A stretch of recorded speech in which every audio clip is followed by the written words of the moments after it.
예, 특별히 5월은 다 아시겠지만 가정의 달이고 또 감사의 마음이 특별히 있습니다. 그래서 성도님들의 귀함을 알고 가족의 귀함을 알아서 우리가 가치 있는 그러한 복음을 알았잖아요. 그 가치 있는 복음을 이제 가족들을 만나게 될 겁니다. 많이 그때 이 복음을 그들에게 전할 수 있는 그런 시간들이 되기를 원합니다.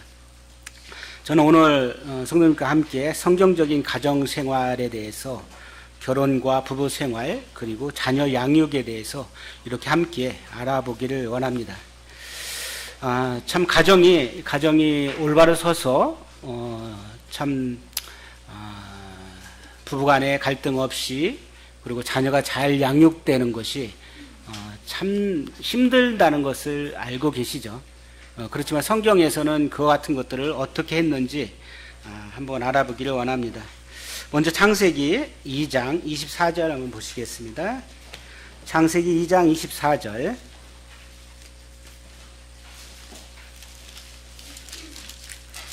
다 같이 읽겠습니다. 창세기 2장 24절 시작.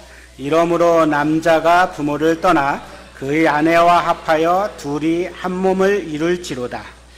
에베소 5장 말씀 보시겠습니다. 에베소 5장 22절부터 6장 4절까지 말씀을 함께 읽겠습니다. 22절입니다. 다 같이 시작. 아내들이여 자기 남편에게 복종하기를 주께 하듯 하라. 이는 남편이 아내의 머리됨이 그리스도께서 교회의 머리됨과 같음이니 그가 바로 몸의 구주시라. 그러므로 교회가 그리스도에게 하듯 아내들도 범사에 자기 남편에게 복종할지니라. 남편들아 아내 사랑하기를 그리스도께서 교회를 사랑하시고 그 교회를 위하여 자신을 주신같이 하라.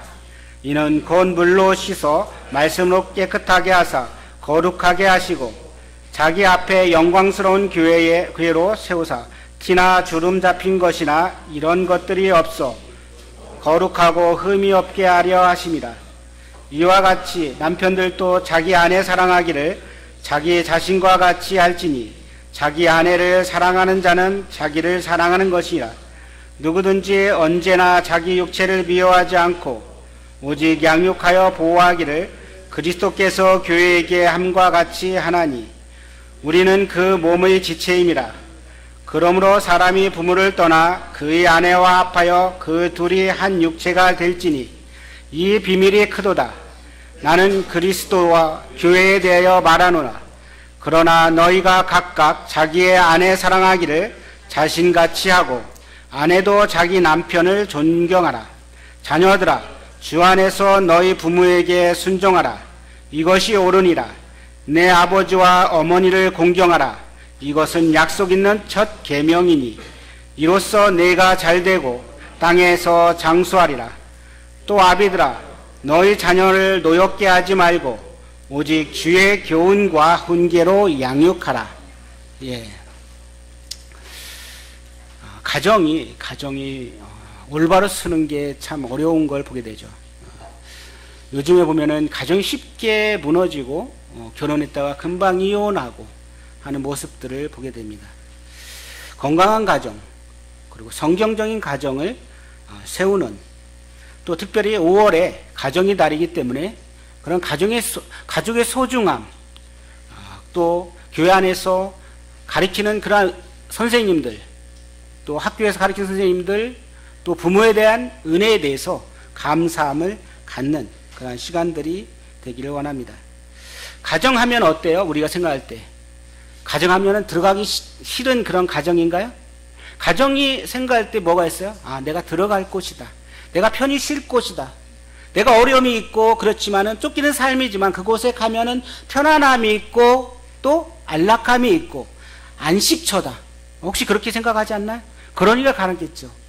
근데 가정에 가면은 막 싸우고 또 뭐 다투고 뭐 집에 가면은 엉망이고 뭐 그렇다면 가고 싶지 않겠죠. 그렇습니다. 근데 그렇게 가정을 이쁘게 잘 아름답게 꾸며가는 것이 쉽지 않다는 것이죠. 우리의 삶이. 그리고 너무 빨리 시간이 지나갑니다. 우리의 세상을 바라보면 세상에서 우리에게 행복만 주나요? 행복보다 더 나쁜 것들이 우리 눈앞에 있어요. 어떤 것들이 있죠? 뭐 엘리베이터 만났는데 잡아다 그냥 성폭행을 죽이고, 너무나도 끔찍한, 그리고 자녀가 부모를 죽이는 세대, 반인륜적인 그런 사회죠. 그런 사회 구조 가운데서 우리가 자녀들을 어떻게 양육하고, 또 우리 결혼한 부부들, 앞으로 결혼할 세대들도 있습니다. 먼저 저보다 앞서 결혼했고 오랫동안 이 결혼 생활을, 부부 생활을 하신 성도님도 있고, 또 지금 막 결혼해서 있는 성도들도 있습니다. 그래서 또 아이를 가진 세대도 있고, 이제 앞으로 젊은이들은 결혼을 위해서 어떻게 할 건가를, 이 아름다운 가정을 이루기 위해서 기도하는 그러한 젊은 세대도 있습니다. 그렇다면 이 가정을, 성경적인 가정을 이끌 때 어떻게 해야 될 건가 하는 것들을 보게 됩니다. 자, 인생은 이 시편 기자는 이렇게 이야기합니다. 39편 5절에 이렇게 이야기해요. 주께서 나의 날을 한 뼘 길이만큼 했다네요. 한 뼘 길이가 얼마예요? 얼마 되지 않죠. 우리 인생은 한 뼘 길이라고 이야기하는 거예요. 우리가 어떤 것을 얻었다고 생각하지만 이 세상에서 얻은 것보다는 오히려 슬픔과 고통이 있다는 거죠. 참된 예수 그리스도를 알지 못한다면 그 삶이 어떨까요? 공고하다는 거예요. 전도서의 말씀에서 보면 헛되다고 이야기합니다. 왜요? 그 삶이 추구하는 가치를 모르기 때문에 그렇습니다. 하나님을 알고 하나님 안에서 아름다운 가정을 이끄는 모습들을 볼 때 믿지 않는 부모들이, 그래, 그리스도인 가정은 다르구나 하는 것들을 우리 그리스도인 성도들은 보여줘야 될 것입니다. 우리를 통해서 믿지 않는 가족들이, 그래, 그리스도인 가정은 다르구나, 그래서 나도 한번 그 예수 그리스도를 믿고자 하는 그런 마음들을 줘야 될 것입니다. 그러기 위해서 어떻게 돼요? 성경에서 말하듯이 성경 말씀 안에서 가정을 이끌어야 될 것입니다. 시편 90편 10절에 우리의 연수가 강건하면 70이요 80이라고 이야기합니다. 그 연수의 자랑은 수고와 슬픔뿐이라고 합니다. 그런데 그것이 신속하게 간대요. 날아가듯 간대요. 우리의 인생을 이렇게 돌아보면 어때요? 너무 빨리 갔죠? 아니, 이제 내 안에서 이 아이를 품 안에 결혼시키기, 부모는 아시겠죠? 품 안에 좀 품고자 했는데 어느덧 이제 결혼해서 나를 떠나버리는 거예요. 그렇지 않은가요? 그렇습니다. 효도하려고 했는데 부모님은 이미 가셨어요. 너무 빠른 세대. 우리가 어느 순간에 저희도 50이 넘고 60을 바라보는 세대. 참 가정을 아름답게 이룬다는 게 쉽지 않죠. 저는 가정을 이루는 것을, 결혼이라는 것을 완료형이라고 생각지 않습니다. 어떤 사람들은 결혼하기 위해서 자매나 여자한테 남자가 온갖 미사여구를 하면서 사랑한다 모든 걸 갖다 주죠. 결혼하고 나면 어때요? 그 다음부터 또 달라지죠. 그게 아니라 완료형이 아니라 ing라는 것입니다. 지금도 결혼해서 가정을 이룬 가정의 부부가 어떻게 해요? 가정을 이루어 나가는 것입니다. 주님 오실 날까지 그 안에서 하나님께서 축복해서 자녀를 주시면 그 자녀를 통해서 또 새롭게 가정을 이루어 나가는 것입니다.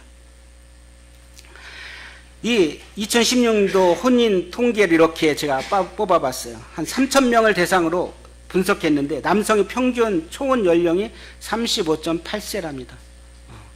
그리고 여성은 32.7세. 결혼을 해야 자녀를 낳고, 그런데 지금 어때요? 인구 절벽 시대라고 합니다. 인구 절벽 시대. 그래서 우리가 젊은 형제들, 자매들 위해서 기도해야 될 것입니다. 그리고 우리 안에 이 아이들이 잘 자라도록 우리는 이해하게 될 것입니다. 크리스찬 가정에도 부모와 자녀의 갈등 문제가 있죠? 없는 가정 있나요? 갈등 문제가 심각할 수도 있습니다. 말을 안 들어요. 그렇죠? 말 좀 들었으면 좋겠네, 부모 입장에서는. 대화가 단절돼요. 이 대화 문제를 어떻게 풀을 건지, 자녀가 원하는 대로 다 해줘야 될 건지, 아니면 말씀으로 그를 훈계하고 또 그를 교양으로 훈계해서 그를 어떻게 하나님 말씀으로 들어야 될 것인지, 아니면 그가 그대로 하는 대로, 야 세상도 그러는데 뭐 우리도 그러면 따라가면 되지 않을까? 그렇게 생각하는 점. 아닙니다. 세상은 세상대로 가지만 하나님 말씀은 말씀대로 우리가 준행하는 것이 우리에게 맞는 것입니다. 어떻게 보면 우리의 신앙생활을 자녀들에게 삶 가운데서 그 신앙이 나오기를 원하는 것입니다.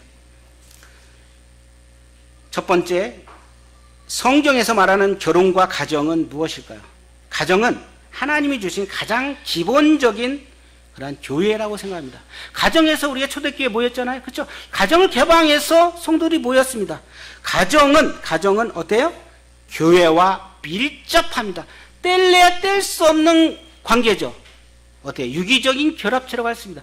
가정 안에서의 원활한 주님과의 교제, 또 원만한 그런 가정생활이 안 됐는데 교회에 와서 교회가 원만하게 되겠습니까? 안 됩니다.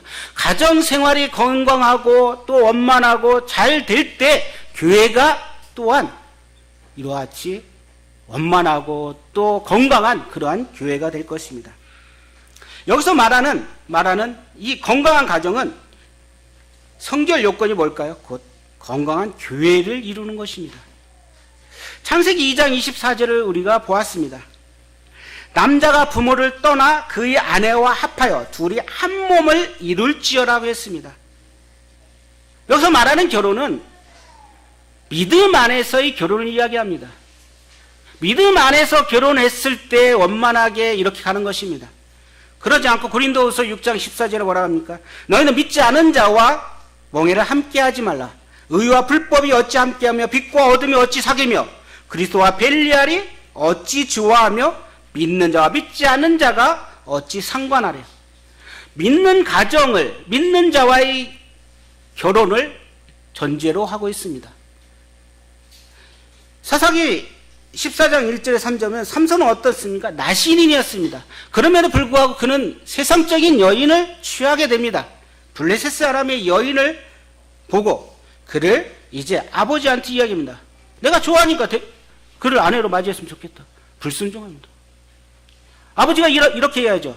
아니, 내 형제들 중에 너희 딸 중에서 내 백성 중에서 여자가 없느냐? 왜 할례받지 않은 여자를 택하느냐? 이렇게 이야기합니다. 그럼에도 삼손은 어때요? 완고하게 이야기합니다. 아버지, 내가 그 여자를 좋아하니까 나를 위해서 그 여자를 데려오소서. 아버지가 꺾었어요? 못 꺾었어요? 못 꺾었어요. 우리는 말씀으로 어렸을 때부터 하나님 말씀으로 교훈하고 그를 가르쳐야 됩니다. 둘이 한 몸을 이뤘다는 것은 한 새로운 개체가 되었다는 것입니다. 한 몸을 이룬다는 것은 어때요? 둘이 플러스해서 수학적인 이루어라면 2가 되겠죠. 그렇죠? 근데 어떻게 돼요? 하나가 되는 거죠. 그래서 에베소서는 비밀이라고 이야기하고 있는 거예요. 우리가 생각할 수 없는 그 안에서 얼마나 축복적인 것이 나올까요? 어떤 부분은 90점짜리 남편과 90점짜리 아내가 같이 만났습니다. 결론적으로 몇 점이 나올까요? 180점이요? 70점이 나왔습니다. 70점. 근데 70점 부부와 70점 남편과 7점 부인이 아내가 만났어요. 몇 점이 나올까요? 90점, 100점이 나왔습니다. 자, 성경을 돌아볼 때 성경에서 우리가 아름다운 성경적인 가정을 바라볼 때 어떤 가정이 생각날까요?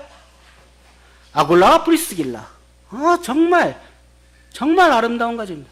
그들은 천막 짜는 일을 했죠. 그리고 2차 전도여행 때 고린도를 방문한 바울에게 거처를 제공했습니다. 그리고 복음의 사역을 함께 했습니다. 에베소 건너가서 지속적으로 바울이 전도하는 것을 도와줬습니다. 또 자신의 집을 내어갖고 예배드리게 했습니다.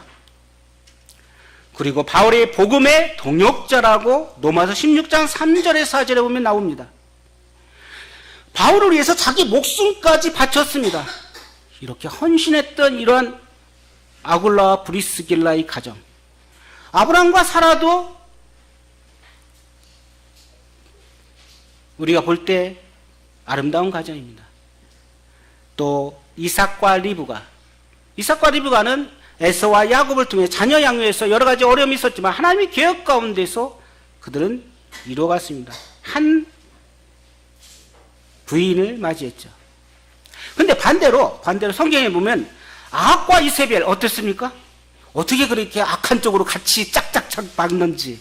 그렇죠. 선한 쪽에 가는 것보다는 오히려 악한 쪽에 협력해갖고 있잖아요. 남의 것 뺏으려고 하고 죽이려고 하는 그런 것들. 또 누가 있을까요? 아나니아입니다. 어떻게 그렇게 또 성령을 속여갖고 한날 한식 같이 또, 한식은 아니겠죠. 한날에 같이 죽을까요? 우리는 이와 같은 가정에서 어떤 가정을 이루기를 원하십니까? 그렇습니다. 아글라와 브리스라같이 주님께서 나를 택해 주셨는데 내 삶에 주의 복음을 위해서 내 가정이 개방되고 내 가정의 이웃에게 복음을 전해서 한 영혼이라도 구원받는 그러한 일들이 일어나기를 원하는 것입니다. 부부는 가정에서 가장 중요한 핵심 요소이며 기본 단위입니다. 부부가 결합했다는 것은 남자가 부모를 떠났다는 것입니다. 그럼 뭐예요? 경제적인 여러 가지에서 떠나버리는 것입니다. 그리고 아내와 연합하는 것입니다. 부모에게서 떠나서 아내와 연합해서 그리고 어떻게 해요? 그들이 둘이 하나가 되는 것입니다. 그렇다면은 어때요? 그 부모의 영향권에서 벗어나고 완전한 독립체가 된다는 것입니다. 요즘 보면은 한 명, 두 명의 자녀를 낳으니까 시부모나 이렇게 계속 이 독립한 그 가정을 갖다가 컨트롤 하려고 하겠죠. 그러면 안 되겠죠. 이건 독립된 가정이니까 경제적인 거나 여러 가지에서 독립시켜서 그들이 스스로가 자라나게끔 해야 될 것입니다. 혹가나 어려움이 있을 때 도와줘야 되겠죠. 가정의 핵심 요소는 부부이지 시어머니가 아니라는 것입니다. 시어머니의 감독을 받으면서 사는 부부라면은 그 가정이 제대로 되겠습니까? 안 될 것입니다. 온전한 가정이라는 것은 어때요? 따로 독립해서 스스로가 여러 가지 어려움과 역경이 오더라도 이겨나가게 할 것입니다. 성경에서 보면은 룻기의 말씀을 보면 어떻습니까? 대부분 사람들은 룻기를 이야기하면서 나오미는 정말 시어머니한테 숭숭스럽게 잘한 그런 며느리야만 강조할 것입니다. 근데 그렇지 않아요. 성경은 어때요? 나오미하고 룻에게서 보면은 나오미는 룻에게 최상의 배려를 해줍니다. 그리고 룻과 나오미 삶에 서로가 서로를 향한 주장과 복종의 삶보다는 인애의 삶을 살았습니다. 이게 아름다운 가정일 것입니다.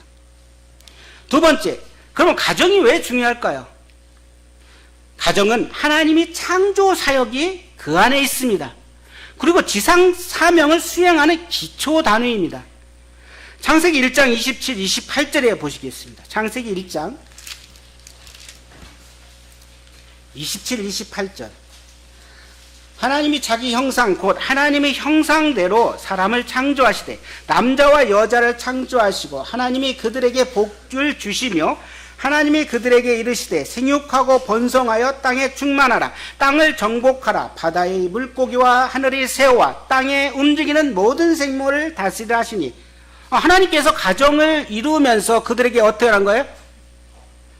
그랬습니다. 하나님 형상대로 만드는데 그들에게 하나님이 복을 주셨죠.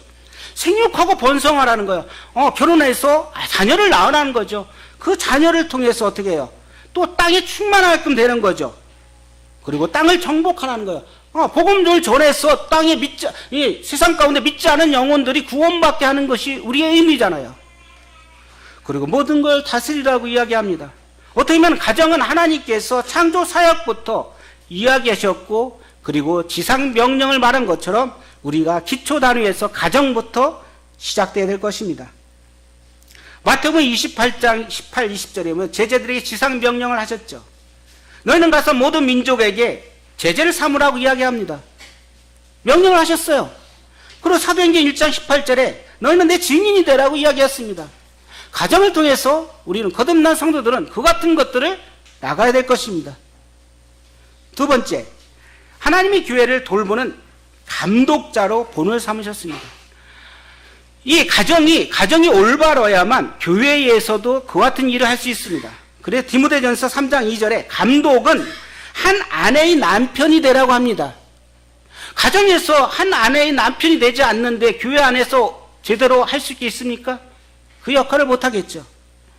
그리고 나그네 대접하기를 잘하며 가르치기를 잘하고 하고 있습니다. 디모데전서 3장 4절에 자기 집을 잘 다스리라고 합니다. 자녀들로 모든 공수남으로 복종하게 합니다. 이 같은 일들을 할 수 있는 가정이 교회 안에서 할 수 있는 것입니다. 디모데 3장 12절에는 집사에 대해서 이야기합니다. 한 아내의 남편이 되어 자녀와 자기 집을 잘 다스리는 자가 하는 것입니다. 그래서 잘 교회를 돌볼 수 있습니다.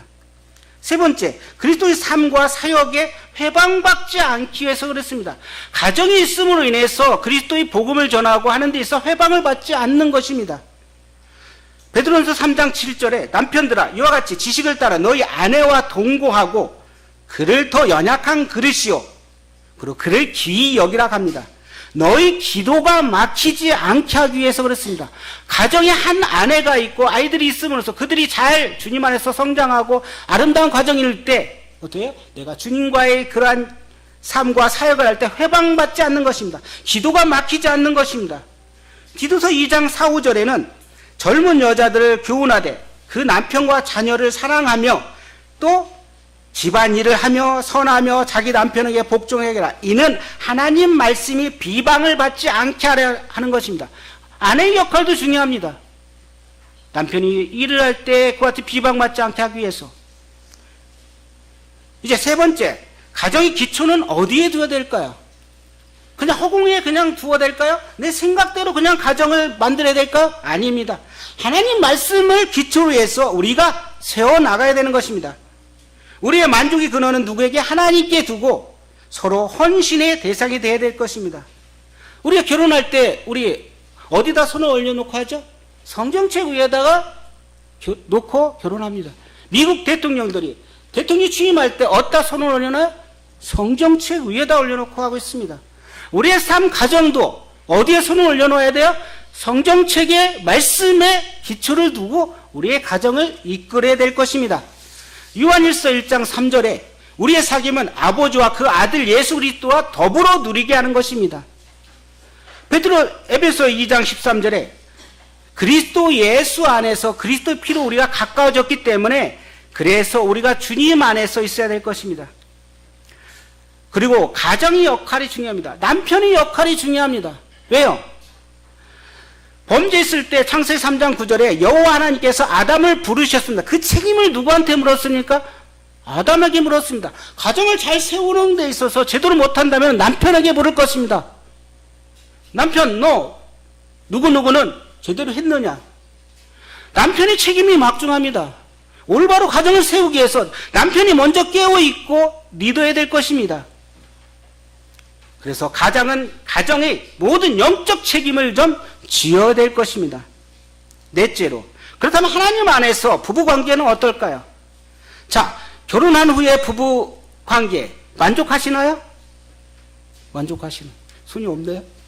하시는 분 있겠죠. 근데 만족보다는 불만족이 더 많을 겁니다. 남편이 좀 잘하지. 남편이 이것도 좀 하지. 요즘은 그래요. 좀 해주면 남편이 이것도 하고 저것도 하고 또 그쵸? 음식물 쓰레기 버리면 설거지도 해줬으면 좋겠고, 밥정수도 해줬으면 좋겠고, 요구하는 게 너무 많죠. 서로 도와가는 것입니다. 예전에는 가부장적이기 때문에 남자가 일을 않고, 남자는 당연히 밖에 나가서 일을 했으니까, 아내가 안에서 모든 것을 자녀 교육부터 다 하기를 원했던 것입니다. 하지만 지금은 세대가 바뀌었죠. 함께 이루어 나가는 것입니다. 그러면 하나님 안에서의 부부관계는 기원은 어딜까요? 하나님께서 이렇게 이야기합니다. 창세기 2장 18절에 여호와 하나님이 이르시되 사람이 혼자 사는 것이 좋지 아니하니 내가 그를 위하여 돕는 배필을 주었다고 합니다. 돕는 배필, 하나님 안에서 아내로 주었습니다. 가정은 하나님께서 세우신 가장 거룩한 교회의 기본적인 단위라고 합니다. 가정에서 거룩성이 무너지고 가정에서 화평하고 건전하지 못한다면 교회에 와서 예배드리는 것도 우리는 회개해야 될 것입니다. 가정에서 다툼보다는 그것을 문제를 풀어나가는 그게 필요합니다. 하나님께서 가정을 직접 만들어주셨습니다. 그럼 돕는 배필이라고 했습니다. 아내를. 그렇죠? 어떤 사람이 도울 수 있을까요? 능력이 없는 사람이 도울 수 있을까요? 어떤 사람이 도울 수 있죠? 이 사람보다 능력이 있는 사람이 도울 수 있는 것입니다. 즉 아내가 남편보다 더 도울 수 있다는 것은 능력이 있다는 것입니다. 왜요? 남자는 뭘로 지어졌어요? 흙으로 지어졌지만 여자는 아담의 갈비뼈, 뼈로 지어서 굉장히 다른 거죠. 어떻게 보면은 아내가 능력이 없고 훨씬 더 못하다, 그게 아니라 아내가 보다 더 우월적인 능력을 가져서 남편이 할 수 있는 것들을 도와준다는 것입니다. 그래서 좋은 재료로 아내를 하나님께서 만드셨습니다. 그래서 하와에게 이렇게 합니다. 아담이 이는 내 뼈 중에 뼈요 내 살 중에 살이라고 찬탄을 합니다. 그 모습을 보고 아가서 아까 말씀을 했죠. 어여쁜 아내 얼마나 어렵습니까? 하나님 보시기에 우리를 얼마나 아름답게 보실 것입니다. 우리 형제님들 아내를 보기를 정말 어여쁘게 보고 이렇게 연약한 지체니까 더 귀하게 보아야 될 것입니다. 그래서 우리가 이제 부부가 된다는 것은 한쪽만으로는 완전하지 못하기 때문에 더 좋은 더 좋은 쪽에 half를 찾는 것입니다. 그 찾기 위해서 청년들은 어떻게 될까요? 기도해야 될 것입니다. 말씀 가운데 나를 어떻게 이끄는지 보아야 될 것입니다. 기도하지 않고 말씀 가운데 살지 않으면서 내가 어떻게 좋은 아내를, 현숙한 아내를 맞이하겠습니까? 아니죠. 자매들도 동일합니다. 내가 훌륭하고 나보다 더 좋은 형제, 자매를 얻기 위해서 내가 어떻게 될 것입니까? 하나님 말씀에서 내가 젖어 살고 하나님이 이끄는 삶을 살고 또 기도하는 삶을 내 삶 가운데 살을 때 하나님께서 그 같은 것을 보여주실 것입니다. 나는 기도도 하지도 않는데 하나님께서 보여주시겠지. 그건 사람의 생각이기 때문에 아무리 만나도 이게 이루어지지 않을 것입니다. 그래 더 좋은 그런 반쪽을 만나갖고 완전한 인격체의 완성품을 만들어야 될 것입니다. 세 번째, 부부는 팀워크를 이루어가고 있는 어떤 건축가라고 이야기할 수 있습니다. 부부가 한 사람이 이루어지는 게 아닙니다. 서로 남편과 아내가 서로 팀워크를 내서 가정을 이루는 건축가입니다. 건축가는 어떤 사람이에요? 집을 짓기 위해서 어떻게 설계 도면대로 해서 잘 이끌어가는 것입니다. 실수도 할 수 있겠죠. 가정을 세우면서. 그렇지만 서로 간에 팀워크를 이끌면서 가정을 세워야 될 것입니다. 자, 그렇게 함으로 해서 본인도 성장하고 또 성숙하고 자녀들도 효과적으로 잘 성숙할 것입니다. 매일 싸우고 매일 다투고 하는 그 가정에서 자녀들이 잘 자라날까요? 그렇지 않을 것입니다. 가정 안에서 평안하고 하나님 말씀 묵상하고 하나님 찬양이 들리는 그런 가정에서 아이들이 잘 자랄 것입니다. 그래서 부부는 팀워크로 서로 건축가의 역할을 해야 됩니다. 그래서 서로의 부족함을 채워줘야 됩니다. 다양성과 서로 다름을 서로 인정해 줘야 합니다. 틀린 게 아니고 서로 다름을 인정해. 왜? 30년 동안 서로 다른 삶 속에서 살아왔던 이 아내와 남편이 만났는데 다툼이 없겠어요? 있겠죠. 그렇지만 서로의 환경이 다르다는 것을 인정해야 될 것입니다. 서로 보완해야 될 것입니다. 그래서 갈라디아서 6장 2절에 너희가 짐을 서로 지라는 게 뭐냐면 남편과 아내도 서로 같이 짐을 지라는 것입니다. 그리하여 그리스도의 법을 성취하라고 합니다. 두 번째, 서로 격려하고 세워줘야 될 것입니다. 자, 전도서 4장 9절과 10절을 보시겠습니다. 전도서 4장 전도서 4장 9절 10절 두 사람이 한 사람보다 나으면 그들이 수고함으로 좋은 상을 얻을 것임이라. 그렇습니다. 두 사람이 한 사람보다 낫습니다. 그들이 수고해서 좋은 상을 얻을 것입니다. 둘이 하나가 되었습니다. 그 안에서 아름다운 가정을 이끌어가는 것입니다. 그리고 하나님께서 주시는 축복의 선물 자녀들 잘 양육하는 것입니다. 자, 그 다음에 10절 혹시 그들이 넘어지면 하나가 그 동물을 붙들어 일으키려니와. 그렇습니다. 하나가 실족되고 남편이 어려워서 넘어지면 아내가 해서 붙이기 위해서 이렇게 세워야 되겠죠. 홀로 있어 넘어지고 붙들어 일으킬 자가 없는 자에게는 화가 있다. 그래서 부부가 동역해야 됩니다. 서로가. 잠언 27장 17절 철이 철을 날카롭게 하는 것 같이 사람이 그 친구의 얼굴을 빛나게 하는 것입니다. 그렇습니다. 부부가 서로 매일매일 막 트집만 잡고 헛뜸만 잡고 쉬기만 한다면은 그 가정에 그 부부의 얼굴을 어떻게 했습니까? 빛이 나겠어요? 안 그래요. 서로가 세워지면서 철이 철을 날카롭게 하는 것은 뭐예요? 아주 좋은 칼, 연장이 되게끔 하는 것입니다. 그래서 서로 부부가 부부를 아름답고 격려해주고 서로 보완해주고 또 상호 인정해주는 것입니다. 그리고 세 번째, 생명의 은혜를 유업으로 받은 반려자라고 이야기했습니다. 베드로서 3장 7절에는 이렇게 이야기합니다. 남편들아, 이와 같이 지식을 따라 너희 아내와 동거하고 그를 더 연약한 그릇이요 또 생명의 은혜를 함께 이어받을 자로 알아. 그렇습니다. 아내는 더 연약한 그릇입니다. 그리고 함께 결혼한 것이 그냥 육체적으로 결합해서 내 육체적인 욕구를 채우기 위한 것이 아니라 그리스도인은 영적인 부분에서 결합하는 것입니다. 영이 같다는 것이죠. 그렇다면 생명의 은혜를 함께 이어받을 자로 살아가는 것입니다. 이게 얼마나 아름답습니까? 구원받지 않은 분들은 어때요? 이걸 모릅니다. 생명의 유업을, 은혜를 함께 이어받을 자, 함께 동역할 자로서, 건축자로서의 세워가는 것입니다. 그런데 그냥 되겠습니까? 안 돼요. 남편의 의무가 있고 아내의 의무가 있고 서로 노력해야 됩니다. 그래서 에베소 5장 25절에서부터는 남편의 의무에 대해서 이야기합니다. 읽어봤지만 그리스도께서 교회를 사랑하시고 자신을 주신같이 아내를 사랑하라. 에베소 5장 한번 보시겠습니다. 에베소 5장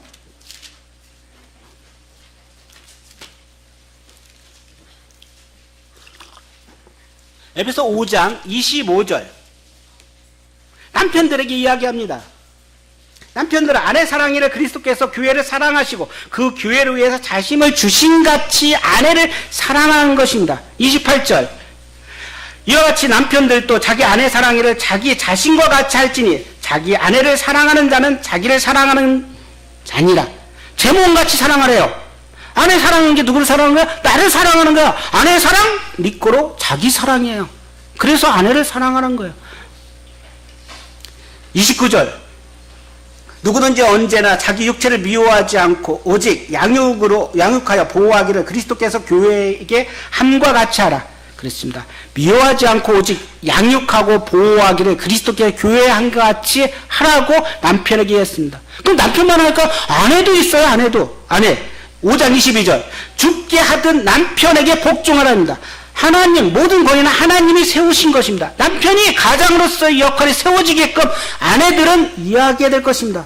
남편들이 밖에 나가서 앞바카트 뒷바카트 앞카트 다 맞고 지쳐갖고 집에 들어왔어요. 집에 들어오자마자 방문에 딱 현관을 여는데 여보 뭐 했어 하면서 막 구박하고 잘못만 지적하면 이 남편은 어디로 가야 될까요? 어디로 가야 돼요? 집을 못 들어오죠.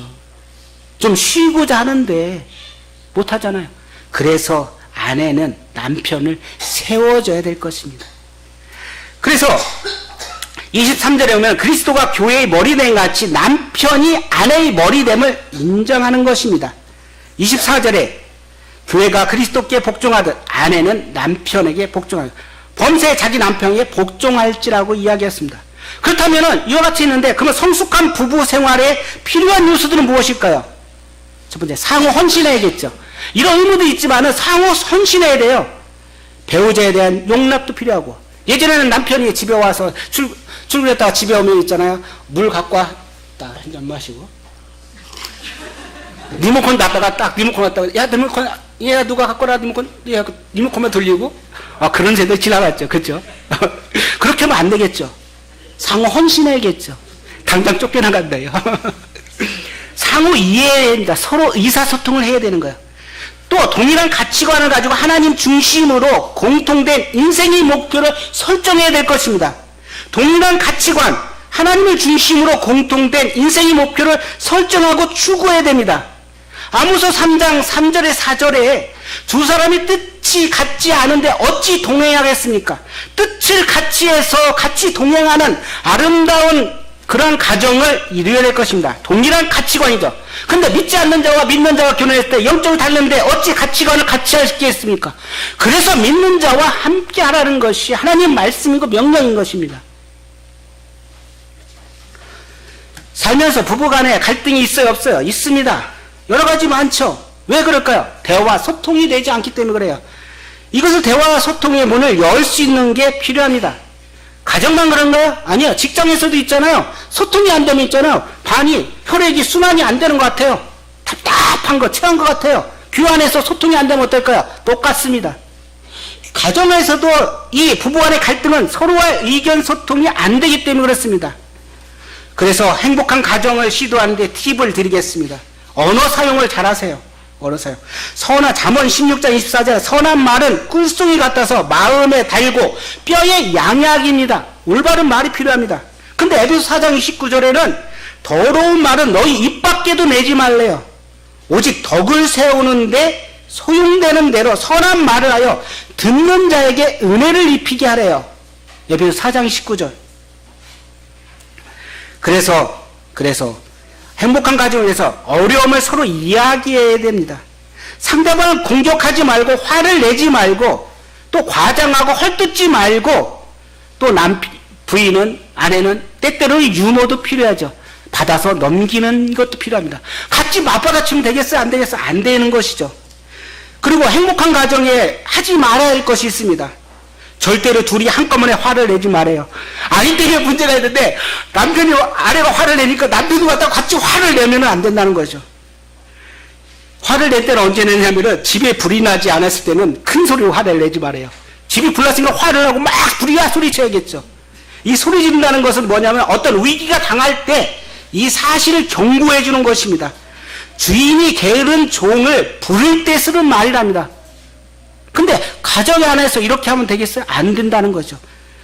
화를 누가 먼저 내요? 남편이 내요? 아내가 내요? 남편이 대부분 나죠. 그럼 진 거예요, 벌써. 화를 낸 사람이 벌써 진 거거든요. 그러니까 화를 내지 말고, 그리고 소리를 낮추면서 문제가 무엇인지를 파악하는 것입니다. 그리고 과거에 잘못한 걸 막 끄집어내갖고, 당신 뭐 잘못했어, 이것도 잘못했고, 정말, 이제 남편은 알아들었어요. 근데 자꾸, 너 뭐 청소도 안 하더니 뭐, 아기들한테 그러지 마세요. 한 번 얘기했으면 그냥 그걸로 끝나고 아이가 고치게끔 하세요. 특별히 아내들은 그러겠죠. 이것 계속적으로 이야기하고 뭐 내리에 맡기게끔 남편이 싫은 거예요. 그냥 한 번 얘기했으면 남편 알아서 이렇게 할 것입니다. 그리고 절대로 상대를 소홀히 여기지 마세요. 그리고 칭찬의 말을 아끼지 마세요. 화난 채 잠자리에 들지 마세요. 에베소 4장 26절. 분을 내어도 죄를 짓지 말며 혀가 지도록 분을 품지 말라고 했습니다. 왜요? 그 다음 구절도 중요해요. 마귀가 틈탄대요. 마귀가 틈탄다는 거예요. 그래서 화난 채 잠자리 들지만 화해하고 나서 들으라는 거죠. 그리고 하나님과 대화가 없이는 이 일과를 시작하지 말래요. 그래요. 문제를 꼭 하나님 앞에 가지고 와서 문제를 풀으세요. 그리고 비교하지 마세요, 남하고. 그리고 아이들 앞에서 너희 아버지는 이래서 잘못됐어 이야기하지 마세요. 비방하지 마세요. 남편을 세워주고 인정하세요. 하워드 핸드릭스는 아버지가 아들에게 줄 수 있는 최고의 선물은 어머니를 사랑하는 것이라고 했어요. 어머니가 딸에게 줄 수 있는 최고의 선물은 아버지를 존경하는 것이래요. 그렇습니다. 아버지를 존경하고 남편은 아내를 사랑하는 것입니다. 친밀한 부부관계에서 가장 중요한 게 뭘까요? 자녀의 양육 문제입니다. 최대의 근본이자 가정을 세웠는데 그 안에서 자녀가 생겼으면 자녀를 어떻게 양육할 것이 아주 중요합니다. 부모들은 어떻게 하면 자녀 양육을 위해서 자기의 모든 것을 다 바친다고 해도 과언이 아닐 것입니다. 때때는 화가 나시겠죠. 부모가 자녀가 말을 안 들으니까. 좀 더 성장하고 성숙해갖고 좀 내가 원하는 대로 좀 말 좀 듣고 기쁘면 하나님 말씀 같이 나누고 교제했으면 좋겠는데 그렇지 않으면 화가 나겠죠. 자녀 양육은 하나님께서 우리에게 주신 가장 축복이며 가장 큰 의무입니다. 그래서 모든 걸 헌신해서 자녀를 양육하는 것입니다. 여기 있는 자녀들 그 고마움을 알아야 될 것입니다. 그렇지 않을까요? 대답이 없네요. 여기 자녀들 그렇지 않아요? 예, 감사함을 하세요. 5월 8일이 무슨 날이에요? 어버이날이에요. 감사하세요. 자녀를 위해서 부모들이 얼마나 헌신하고 어렸을 때 있잖아요. 똥오줌 다 받아냈어요. 근데 여러분들이 부모가 늙어갖고 똥오줌 못 받을 때 여러분들이 받을 수 있겠어요? 한 예로 있잖아요. 어느 날 아들을 데리고 아버지가 90세 정도 된 조금 약간 치매 걸린 아버지가 아들을 데리고 왔어요. 아버지가 그러는 거예요. 아들에게. 얘야, 저 밤하늘에 있는 별이 무엇이? 그랬더니 아들이 별이에요. 또 다시 물었어요. 치매 걸렸으니까. 저게 뭐지? 그랬더니, 아니, 아까 얘기했잖아요. 아버지. 별이라니까요? 또 한 번 또 하는 치매 걸렸으니까. 그랬더니 아들이 왜 화를 내면서 막 박차고 나가는 거죠. 그냥 아버지가 그런 거 아들한테 손을 붙잡면서. 얘야, 네가 어렸을 때, 아빠 저게 뭐예요? 그러면, 희주 어디 있어요? 희주 아빠. 어떻게 얘기할 거예요? 그러면 뭐래요? 야, 별이라니까 그럴 거예요? 아니야. 저건 반짝반짝 빛나는 아름다운 별이야. 그래, 영어로는 스타야. 물어본 대로 해서 있잖아. 잘 알려줄 거야. 그래. 내가 너를 기를 때는 이렇게 길렀단다. 그렇습니다. 가정이나 부모에 대한 은혜를 아시기를 원합니다. 자녀에 대해서 어떻게 양육할까? 우리가 가장 축복이고 가장 큰 의무입니다. 자녀를 통해서 우리는 뭘 봐요? 세계의 비전을 본다니까요. 내가 바라보지 못한 것들. 때때로는 자녀에 대해서 내 성인으로 생각하면 안 돼요. 내 걸로 생각하면 안 된다니까. 자녀를 한 인격체로 바라봐야 돼요. 그러다 보니까 어떻게 돼요? 화가 나면요, 이렇게 얘기한댄대요. 자식이 마음에 들지 않으니까 꼴 보기 싫어. 나가버려. 너는 이제 내 자식이 아니야. 부모와 자식 인연을 끊자. 호적에서 이름을 반하겠다. 혹시 이런 거 해본 적 없어요? 있을 것입니다. 너무 화가 나니까요. 그렇죠? 자녀가 좀 잘 자라기는 원하는데 그렇지 않잖아요. 너무 화난다고 해서 이런 얘기를 하면 안 되겠죠. 그것은 자녀와의 대화에서 갈등의 문제만 일으킬 것입니다. 부모는 자녀가 그렇게 튕겨나갔더라도 탕자에 비해서 뭐 어떻게 해요? 부모는 언제든지 대문을 여놓고 들어오기를 원합니다. 그렇습니다. 하나님께서는 아직 구원받지 않은 영혼들을 언제든지 예수 그리스도 안에 들어오기를 원합니다. 영생의 맛을 알기를 원합니다. 하나님의 축복된 사랑을 알기를 원합니다. 예수 그리스도를 그 마음가운데 영접해서 그 놀라운 아버지 사랑을 좀 받기를 원합니다. 아버지는 부모는 이렇습니다. 하나님 사랑이 곧 그렇습니다. 자녀는 시편 127편에 3절에 자녀는 하나님이 주신 기업이라고 합니다. 선물이라고 합니다. 상급이라고 이야기하고 있습니다. 그래서 어쩔 수 없이 얘가 생겼으니까 그냥 낳았으니까 그냥 기르는 거야. 그렇게 하지 마시기 바랍니다. 책임이 있습니다. 무책임한 말을 하지 마세요. 아이들에게 영적 수준을 나눌 수 있는 그러한 부모가 되기를 원합니다. 쌍방 간에 부모와 자식 간에 서로 이견을 갖고 건강한 가정을 이루는 그런 부모가 되기를 원합니다. 대화가 단절되어 있고 어느 가정은 그리스도인 가정에 불구하고 자녀와 부모 간에 대화가 단절됐답니다.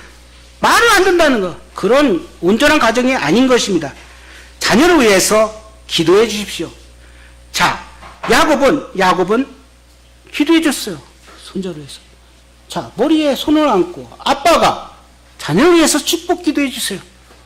어려울 때 해주세요. 저도 해주고 있어요. 아이를 위해서 머리를 감싸 안고 얘야 힘들지 공부하는데 하나님께 지혜 주시기로 한다. 그렇게 기도해 주세요. 그래서 자녀로부터 어떻게 해요? 부모가 자녀를 양육하는 목표를 어떻게 두고 있어요? 공부 잘하는 거예요? 아닙니다. 에베소 4장 13절에 이렇게 나와 있어. 자녀가 그리스도의 장성한 분량에 이르게끔 하는 게 부모의 목적입니다.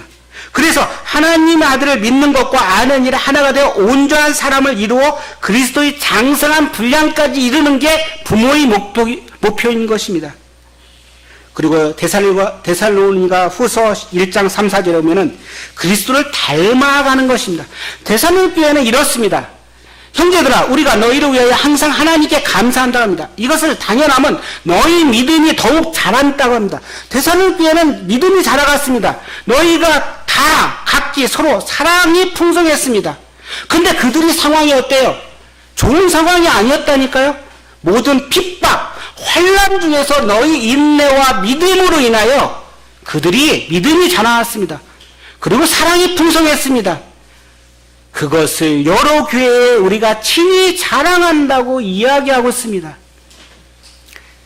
양육기간이 어떻게 될까요? 임신부터 20세까지 자라면 어느 정도 끝나잖아요. 그래서 부모는 성공적인 부모 역할을 어때요? 그들이 잘 준비되게끔 또 기도하고 또 말씀을 양육하는 게 필요합니다. 그러면 자녀를 양육할 때 그 기초는 뭘까요? 부모의 의식 전환이 좀 필요합니다. 어떤 거요? 지상 사명을 가정에서 먼저 실천한다는 것을 가져야 될 것입니다. 그럼 가정에서 그렇다면 자녀에 대해서 소중함을 여길 것입니다.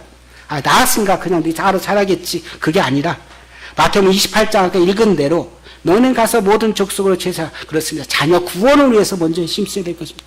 그가 자녀가 구원받고 나서 그래서 그를 잘 모든 것을 가르쳐 지키게 하는 게 가정에서부터 돼야 될 것입니다. 그리고 자녀 양육 시 하나님을 우선적으로 해야 될 것입니다. 마태복음 6장 33절 너희는 먼저 그의 나라와 그 의를 구하게끔 자녀를 잘 양육해야 될 것입니다. 그리고 기도로 하나님께 드릴 것. 사무엘을 한나 기도했잖아요. 내가 기도했더니 하나님께 주셨잖아요. 그래서 그를 어떻게 평생 여호와께 드리겠다고 이야기했습니다. 그리고 친히 주님이 또 내가 양육한다 하지만 주님께서 양육하고 있다는 것을 믿음 가운데 확신하기를 원합니다. 내가 한다고? 아니야. 하나님이 하신다니까요.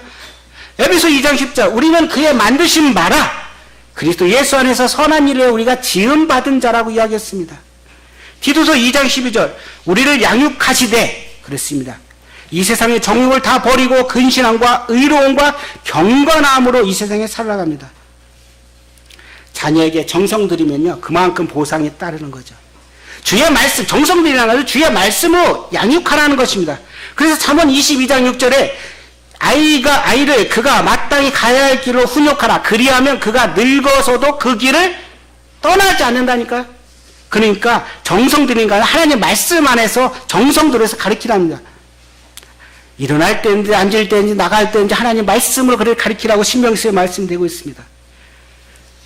그래서 시편 128편 2절에 내가 내 손이 수고한 대로 먹을 것이라 내가 복되고 형통하리라고 이야기했습니다.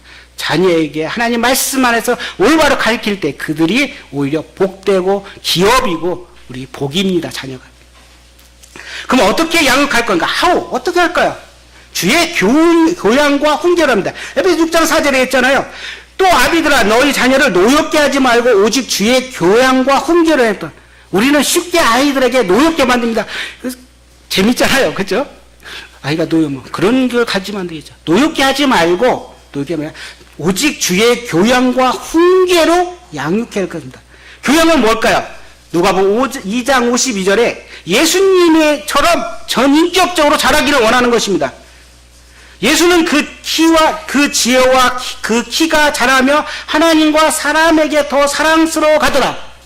우리가 아이가 태어날 때 이렇게 되기를 원하지 않았습니까? 이렇게 기도하지 않았습니까?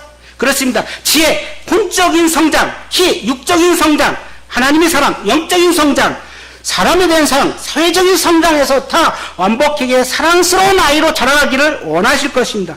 그래서 우리 아이들을 교양으로, 교훈으로, 가르침으로 그를 하는 건 뭐냐? 예수님처럼 전인격적으로 그가 좀 자랐으면 하는 것입니다. 그리고 그 아이가 부모를 공경할 줄 알아야 될 것입니다. 자녀들이 임무가 있습니다. 자녀들아, 너희 부모를 주 안에 순종하라면 순종해야 됩니다. 부모의 말씀에. 그렇죠? 그리고 내 아버지와 어머니를 공경하라고 합니다. 왜요? 이것이 약속의 첫 계명이래요. 5번째 계명이잖아. 하나님 계명 다음에 첫 번째 계명이 내 부모를 공경하라는 것입니다. 10계명 중에서. 그 약속의 첫째 계명이라는 겁니다. 자녀들 명심해야 될 것입니다.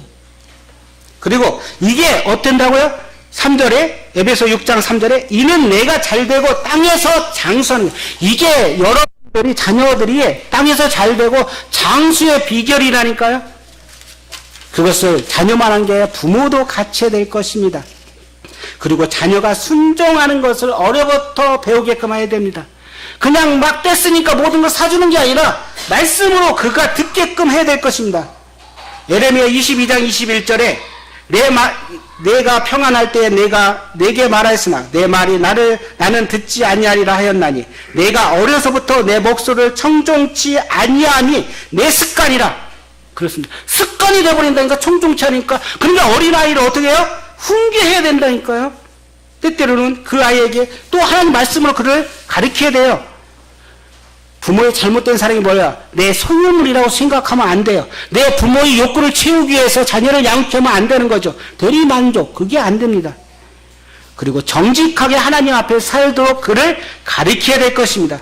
그래서 자녀들에게 올바른 성격의 습관을 도움을 주기 위해서 부모들은 어떻게 돼요? 말씀 보고 기도하고 또 내 언어 습관을 잘하고 시간도 잘 사용하고 돈도 규모 있게 사용해서 아이들에게 잘 배우게끔 해야 될 것입니다.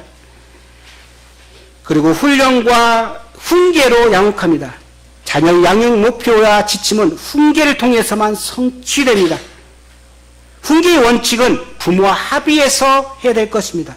그리고 교훈과 지시 명료성 있게 이야기해야 됩니다. 징계 이유에서 납득이 할 만한 것을 이야기해서 네가 이거 잘못했으니까 혼나는 거야 하고 이야기해야 될 것입니다. 그가 잘못한 것을 있잖아요. 막 온 동네 사방에 퍼뜨리지 말고 단둘이 있을 때 이야기해야 될 것입니다. 현장에 적발해갖고 막 꾸짖지 말고 좀 다른 곳에 데리고 와서 이야기해 네가 뭐뭐 잘못했지 해야 될 것입니다. 그리고 징계한 후에는 긴장 관계를 풀도록 함께 기도해야 될 것입니다. 그리고 부모가 만약에 잘못해서 오해를 해서 잘못했다면 부모도 자녀에게 사과를 해야 될 것입니다. 그래야 원만한 관계가 될 것입니다. 어떤 경우에도 부모는 분노해서 처벌하면 안 될 것입니다. 하나님은 우리에게 아름다운 성숙한 가정, 성경적인 가정을 이끌라고 했습니다. 둘이 하나가 되어서 아름다운 가정을 이끕니다. 우리의 최대의 목표일 것입니다. 싸우지 않고 좀 더 서로 보완적이고 상호 이해하고 악한 말을 하지 않고 참아주는 사랑이 넘치는 그러한 가정이 될 때 교회가 건전한 가정, 건강한 교회가 될 것입니다. 하나님 말씀이 살아서 움직일 것입니다. 이것이 곧 어디로 가요? 교회가 건강할 때 이제 밖으로 나가서 복음의 열정을 가지고 나갈 것입니다. 기도가 마치겠습니다. 아버지 하나님, 참 모든 성경은 하나님의 감동으로 된 것으로 교훈과 책망과 바르게 행과 의로 교육하기에 유익하다고 말씀하셨습니다.